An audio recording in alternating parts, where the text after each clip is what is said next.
hope lives always. I just finished just a few minutes ago preaching a sermon that's going to be recorded and put online Sunday morning on a certain story in Genesis.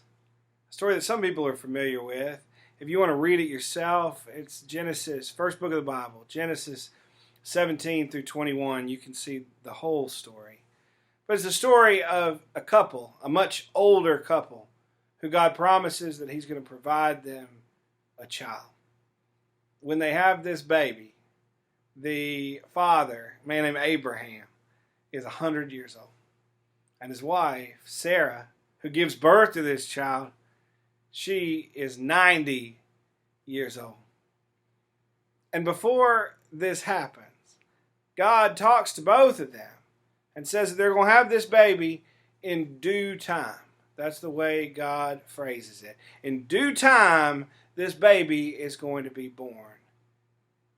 When they first got that news, that this baby was going to come, and it was going to come in due time, when Abraham first heard that from God, it was 25 years before the time that baby was actually born.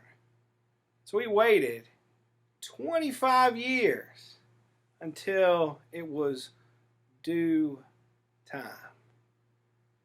But he didn't sit around during that 25 years. He didn't just sit on a rock and do nothing and say, well, we're just going to wait. We're just going to wait until it's due time and God's going to bring this baby to us. No. That entire time, he's continuing to travel with his wife, even though they're older, through the desert, from the home that they knew to a new home they've never seen before that God is promising to them. It is not a time of sitting around. It is not a time of being idle. As they wait for due time, they are doing something. And that made me think of where we are now. We are waiting for due time. Waiting for the time that we can be out of this pandemic, for that time.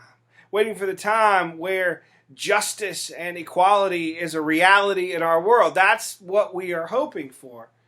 That's the time we are waiting for, the due time. But right now, just hoping for that is not what we are called to do. Our hope should require action. The reality is, as we await due time, it is due time. D-O. It's a time for us to do something.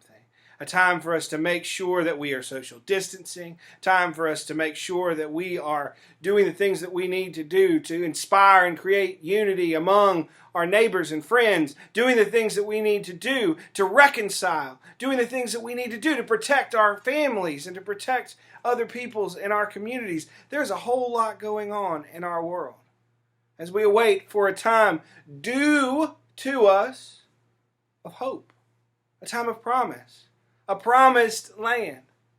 But as we wait for due time, may we live into due time, because it is in that we can see and we can know that hope lives always.